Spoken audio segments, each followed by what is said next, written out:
No, see that I better show my cover then because I put a picture there and I liked it. So this is called Lead Magnet Marketing, a playbook for growth.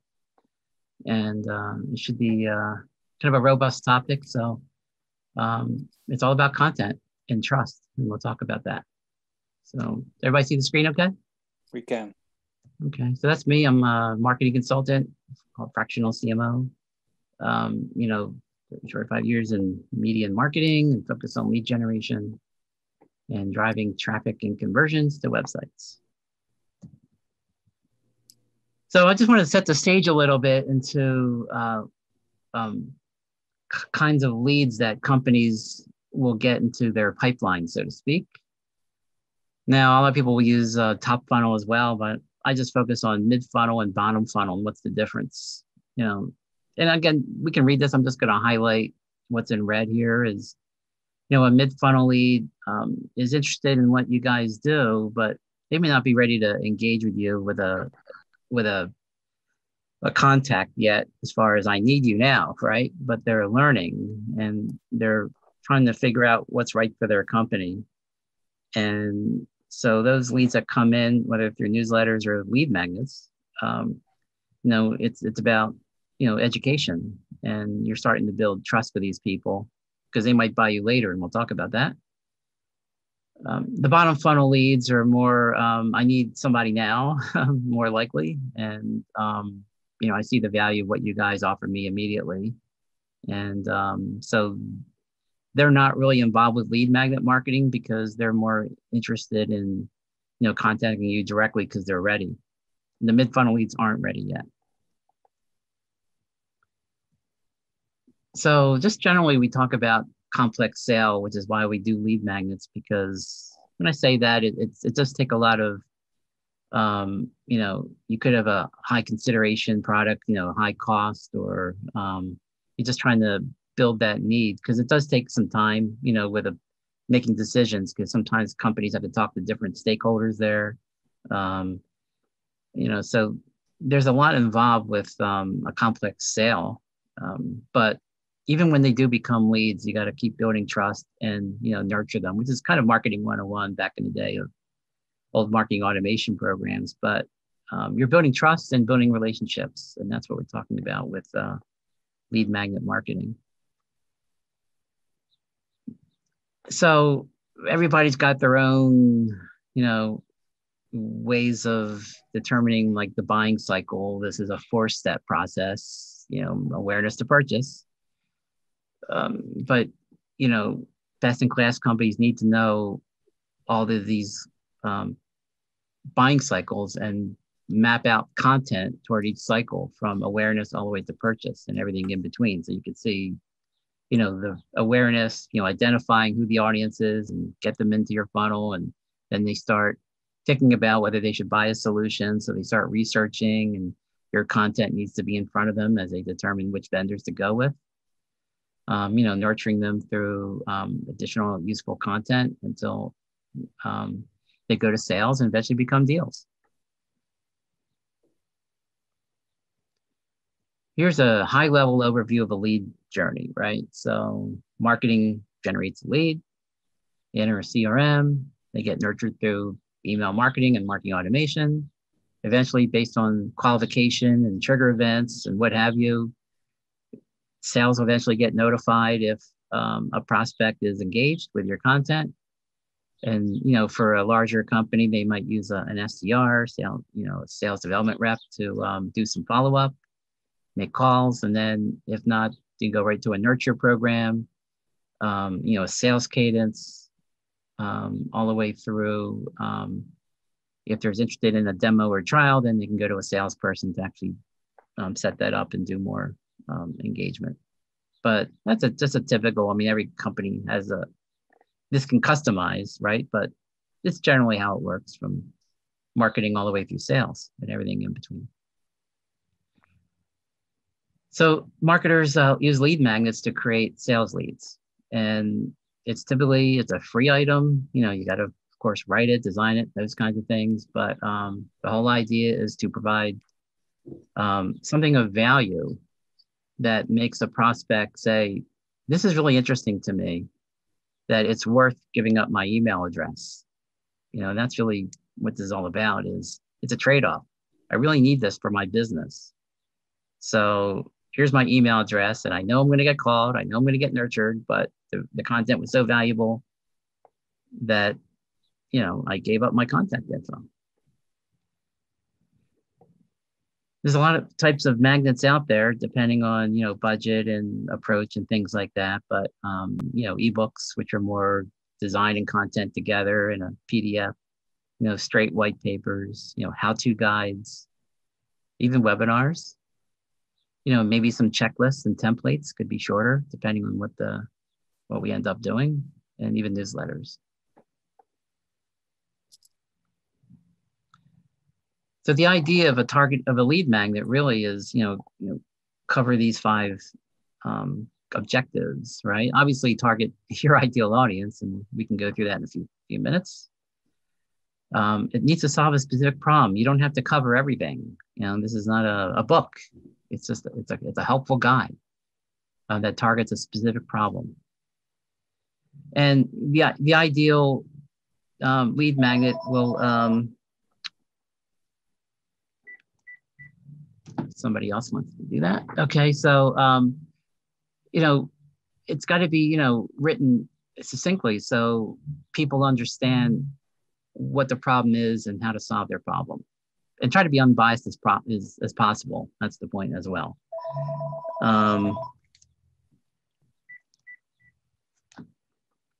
It doesn't have to be long at all. If it's too long, your audience is going to lose it. It's got to be robust enough, but don't go crazy. Just, again, focus on one specific topic.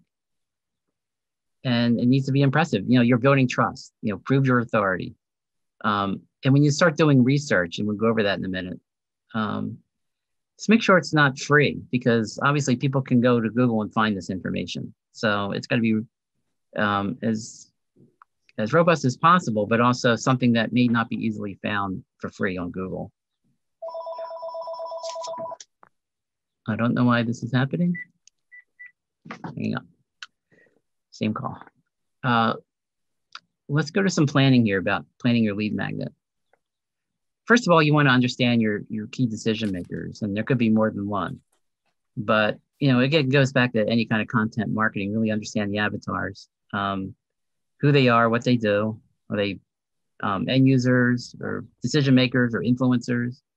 And really understand their business challenges and what their pain points are, because that's how we get started here, is really understanding the audience's needs. And then for each, it's just a reminder for each product or service a company sells. Let's just remind ourselves why a prospect needs it. It's always that what's in it for me attitude for your website, for all your content and email marketing. It's just a good reminder of saying this, validating why my audience needs this, what's their benefits of what you guys offer. And so from there, you can start doing some of the topic research in order to develop your lead magnet idea. There's plenty of ways to do it. You talk to other coworkers and salespeople, right, Mark? Sometimes you get the best information from, salespeople when they make deals, and whether they win or not, like what's their problems are and why they made those deals. Look at industry research and find out what people are looking for. Do a lot of online research, like we just mentioned about Google and other places, like just use different, come up with some different ideas and see if it's out there. Review those personas that we just mentioned. What are their problems, of course, and how to make those problems into a powerful lead magnet that provides a solution. Of course, your own knowledge. I don't know if you ever heard of Answer the Public. It's kind of a key tool. Let's see if this works, Zoe. It may or may not. Everybody still see the screen? We can see it. This is kind of a crazy tool here. I just want to show a little show and tell of, typing in, something that people are asking for. Maybe it is lead magnet. We'll just put that in. And you do a search. And it uses it's going to Google and other places to figure out what other people are asking for. I know it's kind of hard, but I mean, I guess lead magnet wasn't the greatest phrase to use, but it'll give you a lot of different variations of questions and what people are looking for to give you different ideas. What are the best lead magnets? What is a good lead magnet? Which are the best lead magnets? So do magnets have lead? I don't know. But you get an idea if you put some topics in here, and it'll give you some other ideas to maybe be unique how to use lead magnets. So it's kind of neat, this Answer the Public website. Okay. Little show and tell there. So once you come up with a short list of ideas, let's go through each customer problem. There could be more than one, obviously, and then based on all this research, come up, some title ideas of how you can solve those business problems. Whatever it is, you have a short list, problem, solution, and that'll give you an idea of different titles. Come up with 4. You can do more than one eventually, but again, you want to focus on the best one, and you can test them. But you got to start off with what that specific topic is going to be based on all that research and align it with the business problem. And then choose your final topics, and then a format, right? Like we mentioned before, is this better served as a straight white paper, or should it be an ebook, or maybe we should present it as a webinar?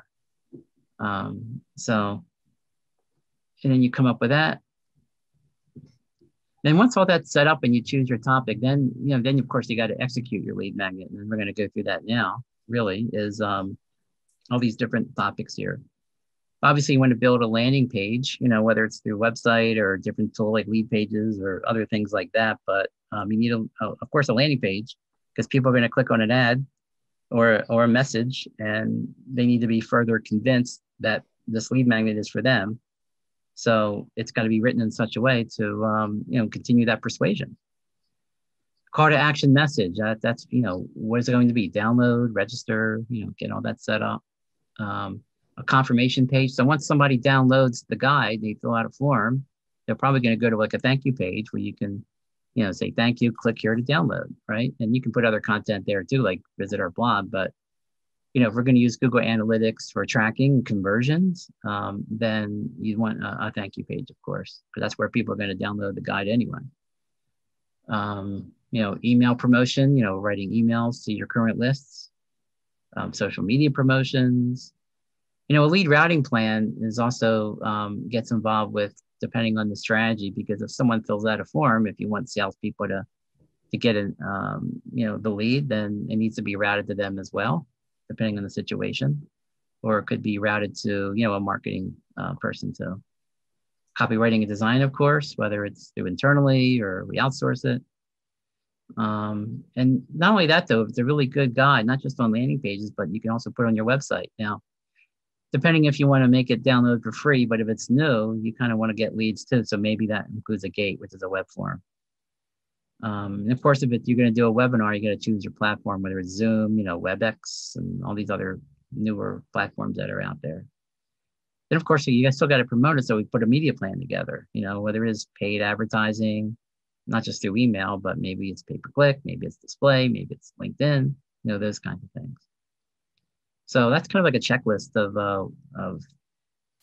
starting to execute the lead magnet, besides writing and designing it itself.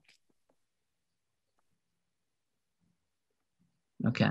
All right. So I had to find a picture here. Lead captured. What now? What? Okay. So you got a lead. Okay. Is that it? It's not it, right? What do you do with that name? So then we start building on what we call like a marketing cadence, which is basically lead nurturing, funnel building, depending on what you want to call it, because you do want to start building trust additionally, because when somebody downloads a magnet, they're not ready to buy yet.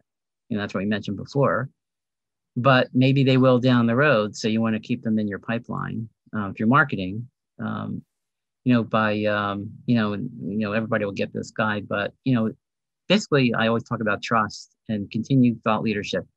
If you have blogs, that's great to remind people of what you guys do. But people will make a decision based on trust and really good content.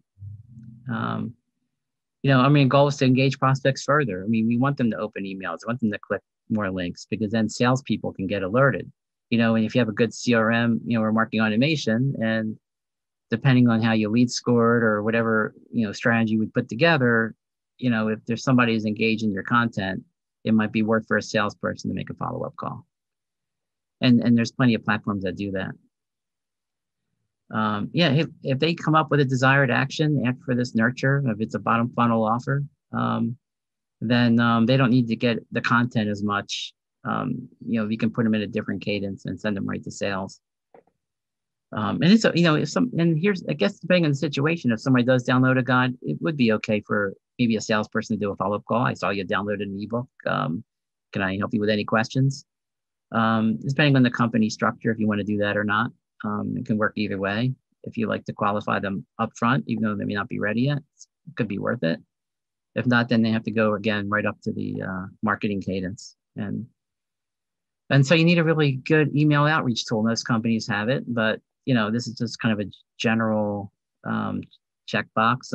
When you gather leads, you want to make sure that all this, you can segment these people so we can track, how many people downloaded the guides. And if they do react and they sent to sales, we still want to track them so we know where they came from. There might be some dynamic triggers. If somebody clicks on an email or clicks on an offer in an email or goes to a blog, we want to know that. And then so that we can track that in the CRM. When you start building funnels, there's different ways to do it. I like visual, so you may have seen those before. I'm not sure, but you can, wait 7 days, add an email, wait 5 days, add another email. So, definitely visual. And you like to have good email templates. It could be text, but you like to have some templates as well. This little technical stuff, SMTP option for third party. That's really like if you're sending your guide out to maybe a cold email list, and that's a whole nother topic of discussion. But if you're going to do like Amazon SES or Mailgun or some of these other programs, that you want to make sure your email program works with those. And obviously, CRM integrations, not just Salesforce, but maybe Pipedrive and some other ones.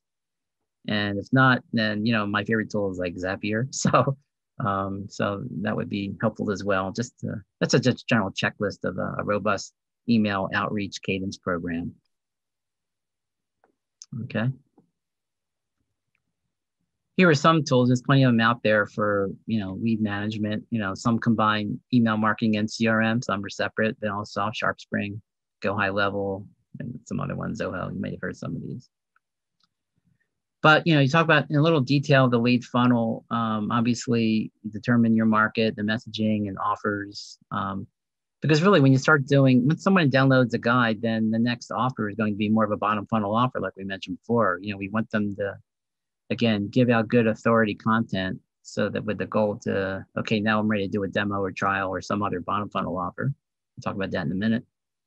But you can see like the ultimate lead magnet here. And then we call it the authority amplifier, which is, and what we just mentioned about building trust, building authority in your message so that eventually people say, these guys, I like what they have to say. And now it's worthwhile doing, a trial demo, that kind of thing, or a bottom funnel conversion event.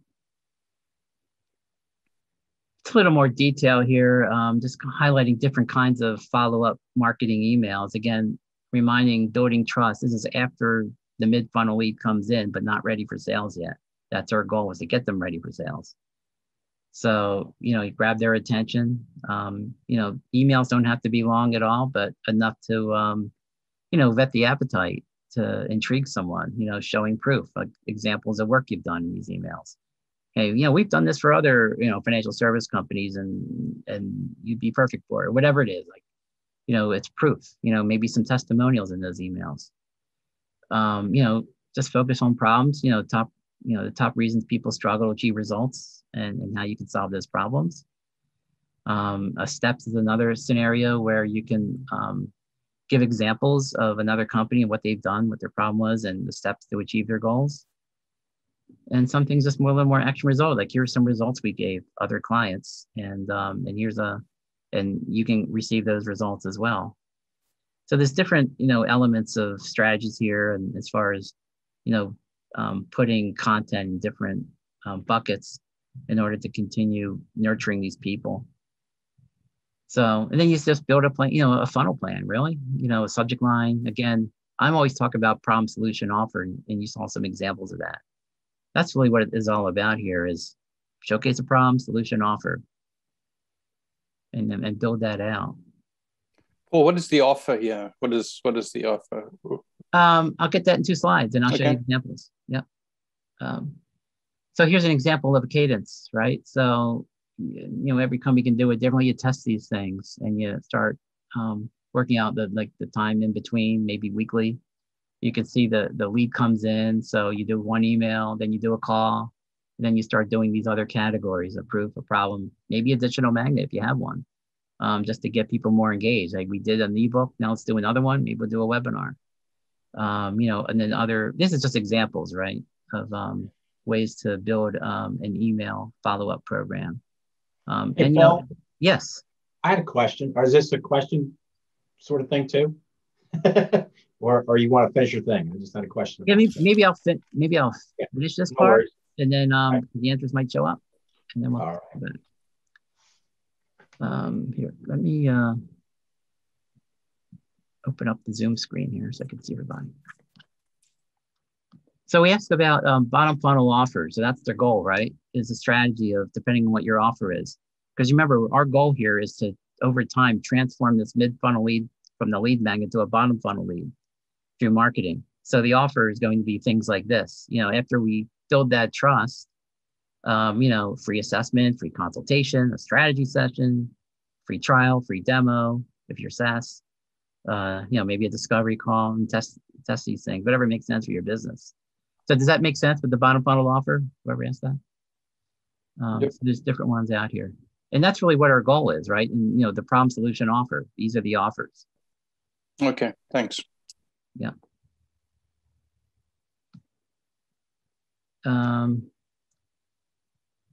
So we can stop before we get to sales cadences. So that's really, we can start for some questions right now, because to see what we've done here, we built the plan, assuming we've got everything in place, the marketing, the promotion, and to get people to do the magnet.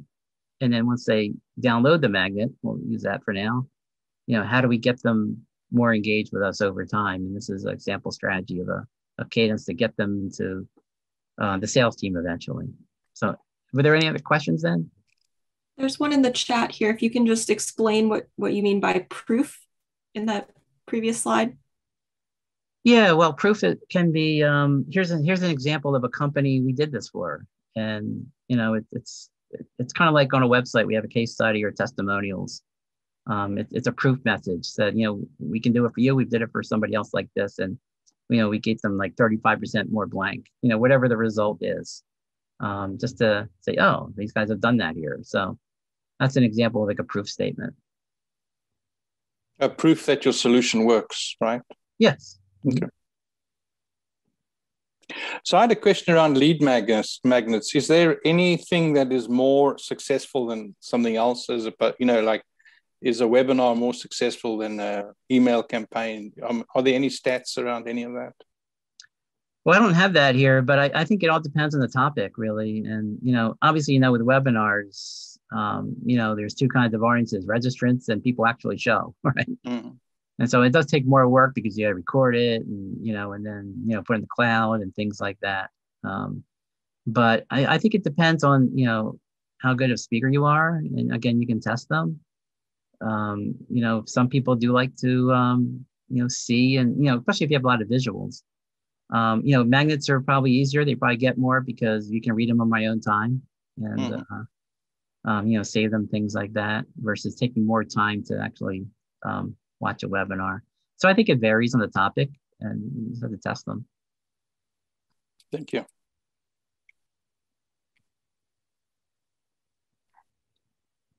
Anything else? Went through it pretty quick. There's another question in the chat. It says, what is the typical conversion rate to MQL for a marketing cadence? Yeah, well, again, it varies on the offer and how good the landing page is, and so many factors. But I like to shoot for, at least, again, I'm being maybe more aggressive here, like 10%. Yeah, it varies, right? But I think a good benchmark in my history is like 10%, because obviously if someone's already clicking and reading, they already have some sort of, issue, but they have to obviously decide, for themselves. And that's how, where the importance of landing page copy is, when, you don't want to go crazy, you really got to explain, what you're going to learn from it and why you need this now. It's creating a sense of urgency. So, because you want people to realize, like, if I don't get this, I still have a business problem. And so the more compelling the landing page is, without being too over salesy, the better it is, and you get a higher conversion rate. It also depends on the channel you're using, your targeting and things like that. And so it's all part of the big game plan. Is it cold email, you're going to get less. Is it a warmed up lead you already have from a newsletter, you're going to get more. Or it's how you target LinkedIn or other channels as well. So all that has to come into play. The medium and the message, I guess, have to work together to optimize the conversion rate. Paul, I had a question then. So obviously you need to be prepared and do your homework like you showed us. And then you have to write or produce the lead generation, white paper, webinar, blog, whatever. And I think that's where, it really helps to have a professional help out with that, right? Because that's not only a skill, it's a bit of an art.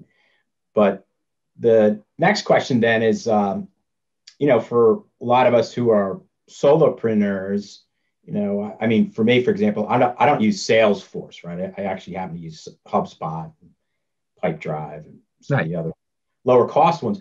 But what about these kind of marketing automation tools? Are there any lower cost but good tools, you can use as a solopreneur versus a bigger company?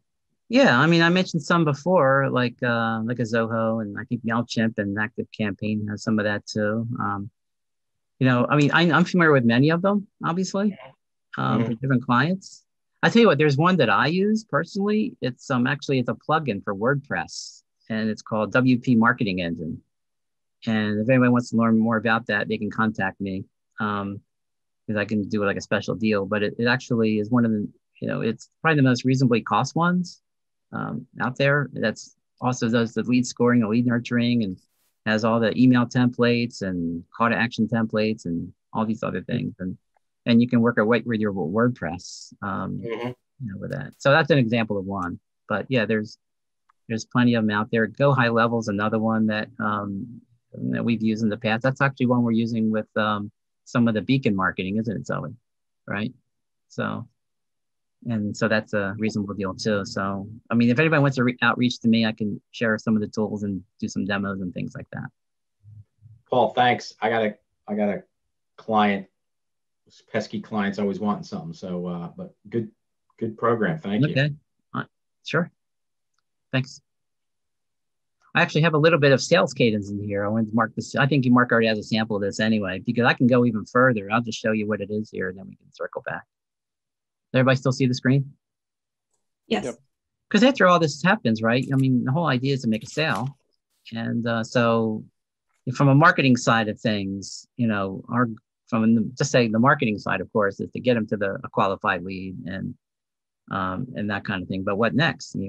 Now it's a sales cadence, right? So somebody may already do a demo trial, but maybe they're still not ready to buy yet. So, or maybe using a cold list, whatever it is. I mean, you're going to get all this. There are some other scenarios here of a difference between a marketing cadence and a sales cadence, and, the sales cadence usually, is now the next step after somebody shows, their qualified lead. It's still good to send them trust content, but now it's positioned differently, because now instead of coming from marketing at, beacon.com, it's coming from, a specific salesperson now who's already engaged with them with a follow-up. And so, I mean, there's a lot of information here about, follow-up using, whether it's SDRs, emails, and some of these programs that I mentioned. I won't go into much detail, but, it's number of touch points, it's what mediums you're using, duration between those outreaches, and and how much time between the contacts is. I just got 3 calls at one time with my phone, but because I kept hanging up. But I'm probably in somebody's cadence right now because I downloaded something, and the content. So, I mean, everybody's got their own ways of doing this, but, you think about, after somebody's qualified, you still can't get them on the phone, to see if they want to do a trial after the marketing automation is going. So, I mean, there's voicemail, there's emails, I mean, typical sales and SDR processes. It goes pretty crazy when you see all these things here, right? Phone, text, voicemail, emails. You got to have a plan for all of this if you're going to do a sales cadence. And these are just examples from screenshots, but it does take some time to get through all this. I mean, you'll read all this stuff, but, in outbound, inbound leads, what's the range of a cadence? How long should it be? How much, people actually, this is like a full-time, sales coaching position when you talk about lengths of emails, lengths of voicemails, how long should they be, testing all these things. And then I have a lot of best practices here on voicemails and also email structure, again, from a sales point of view.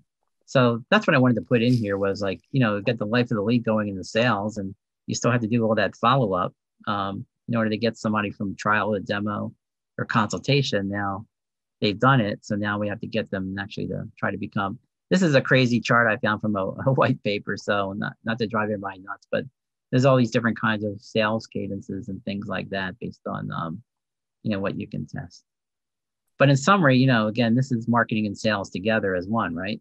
Going right from the awareness stage, lead capture, they become a prospect, they become an MQL, then sales takes over and qualifies them further, and tries to nurture them further to become a customer through the sales cadences. And it's a complex product, but this is how it works from start to end. It all starts with lead capture, and that's a lead magnet. And with that, I'll stop sharing. I know it's a lot there. It's easier said than done, isn't it? But it is an orchestration, isn't it? From white paper to sale and everything in between. And that's why people like me exist, to help orchestrate it.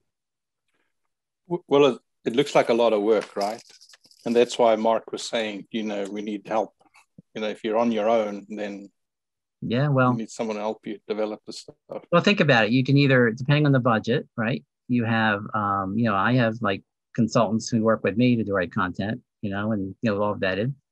At the end of the day, there's other tools out there that could, maybe it's an Upwork.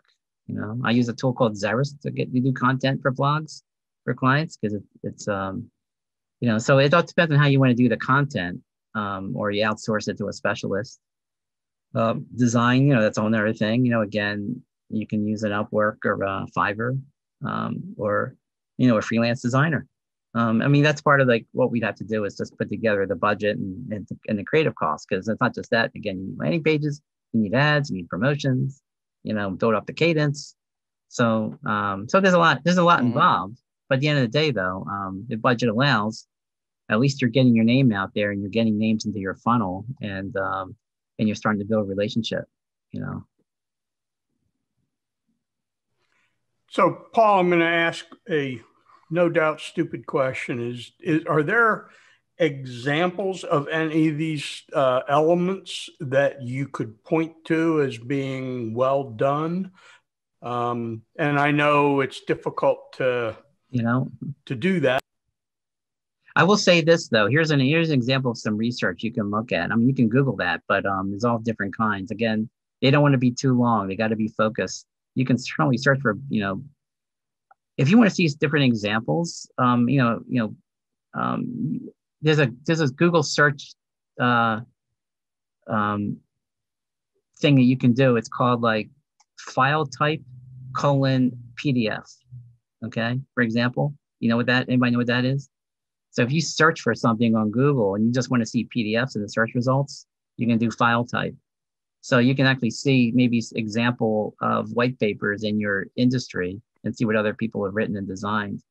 But so everybody's got their own opinion. I like short paragraphs and compelling maybe graphs and images, and use Adobe stock to build them, and but they got to look good, because you are building trust.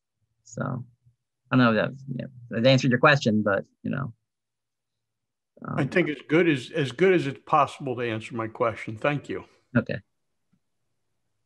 Oh, what's the syntax on file type on Google? Is it file type colon or file type colon? Yeah. colon? You can actually do that for any kind of format.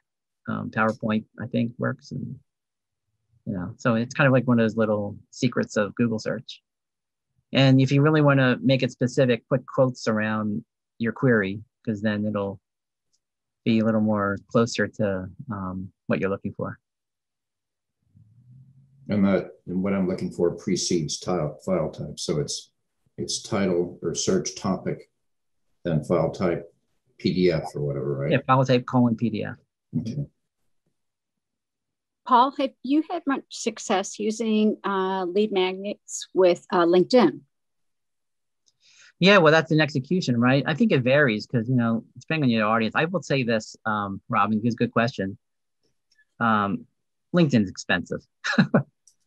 I don't know if you ever tried LinkedIn ads, and every time I do them, it's limited budget sometimes, because if you're targeting C-level people, it's probably like $25 a click, $20 a click. Oh my gosh. Yeah. I wasn't planning to go the paid route. I was using my existing contact base and wondered, if you'd used them within the context of your current contacts. It's just, it may not be as compelling enough because you're not paying for it. So I think if you have a good audience, and, maybe instead of doing a screen scrape of your landing page, maybe do a little video, because video always gets good algorithm. Mm-hmm. It does. And just say, hey, I've got this great guide about how to do this. You guys need to download this, and it's really compelling. And maybe something like that. I've never done that, but from you talk about an organic approach. Yeah. To the page. I've heard in B2B it's very successful. Yeah. B2C, I don't know about, but B2B, yes. Mm-hmm. Well, B2C, you'd be surprised, because then we're talking about if it's e-commerce, like I know, Facebook, they actually all have lead generation objectives. You can, get leads from LinkedIn and Facebook and Instagram for that matter. Do you find that men use Facebook? Men? Yeah. Yeah, sure. I don't. I'm on it all the time. I can tell. That's really? I'm in all these groups, and I'm a lookalike audience. I get all this like marketing thrown in my face. I don't use it, but I've done a lot of research on what demographics use which media platforms, and I don't get the sense that men, over the age of 29 use Facebook, but I could be wrong. For business purposes. Yeah. Well, I think everything is worth a test. I think, you can target on Facebook, if again, paid media, gender, age, some job titles. And, it's also important to exclude areas as well. Like if I want to target companies and not small businesses, for example, I might exclude entrepreneurship or small business owner, and just target other titles, things like that. I mean, when I do Facebook, I've done a presentation on that before here, and it's about all the layers and very specific targeting. But it all depends on the situation. I've gotten leads from Facebook, but it's not a business. Like I said, though, it's a personal thing. Yeah, exactly. You almost have to test it. I mean, it's cheaper than LinkedIn, right? Right, but the thing is, when corporations post on Facebook, it's usually kind of soft stuff, like we're doing a food drive, or look at us decorating the Christmas tree. They're not publicizing business related information. You're talking more about organic posting versus paid. So yeah. So it's different. Okay. Thank you. Paul, what's your feeling now about Sales Navigator? That's had different opinions have been given to me about Sales Navigator. What do you think about that as a search tool? A way to get to multiple companies with a message, etc. Well, from LinkedIn, well, again, that's, for salespeople. I mean, I use it because of the robust search. That's what I've heard, yeah. But the point is, though, I mean, that's a whole different story, right, of what we're talking about here, because, beauty of Sales Navigator is finding leads and saving them. Now, theoretically, you can use a tool to find email addresses, but we won't go there. Mm-hmm. But But if you had a number of leads saved and you want to engage with them and you got a new lead magnet, that's a good way to do an outreach. But it does take some time, to say, hey, interesting content. We just got a white paper on this. I'm not sure if that's worth the time versus, but you could, depend on your time and everything and who you're trying to go after. But again, you are building trust. And so that's an important part of it without being salesy with LinkedIn. Thank you. There's another question in the chat, Paul, which is, what would you say to someone who argues that people are already emailed to death and that email marketing, such as email newsletters and the like, are outdated relics of a bygone time? Well, you know what? I tell you what, this is marketing, okay? So there's messages all over the place. And the point of the matter is you have to test. Now, listen, I've bought emails from different sources like Inside View and other things, and I'm using them, and I've gotten leads out, sales out of it.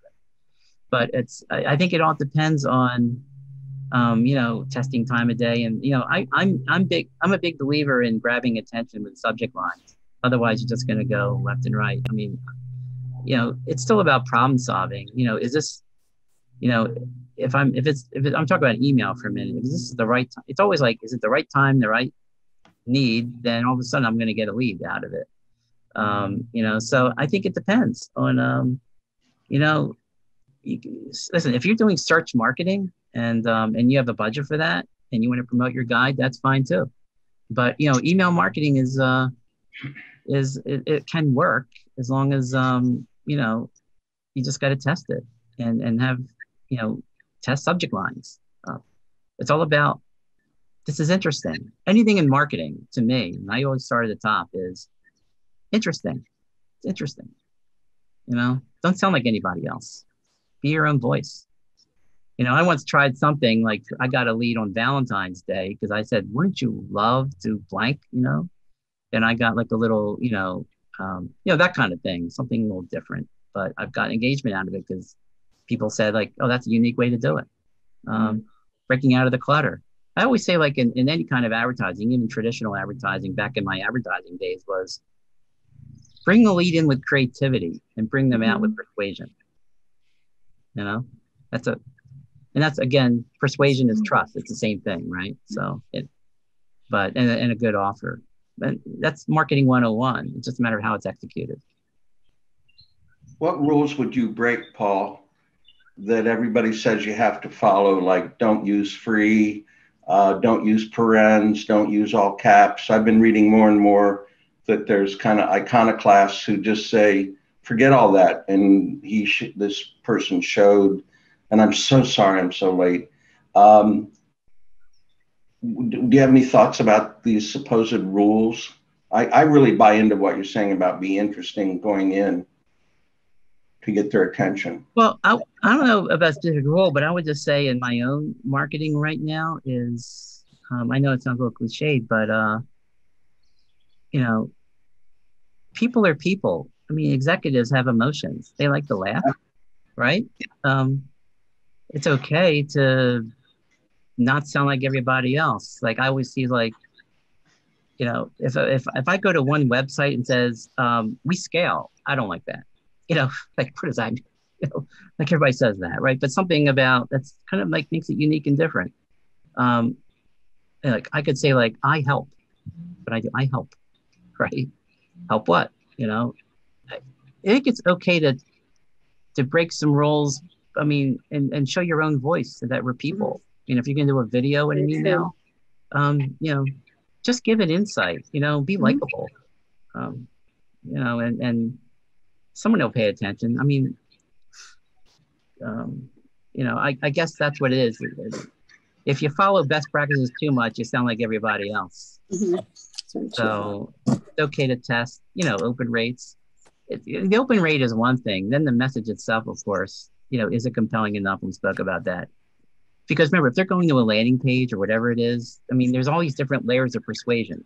Persuade me to click, persuade me to engage, persuade me to do something. Why? Because I trust this. Beacon is the premier executive networking organization serving the Mid-Atlantic region.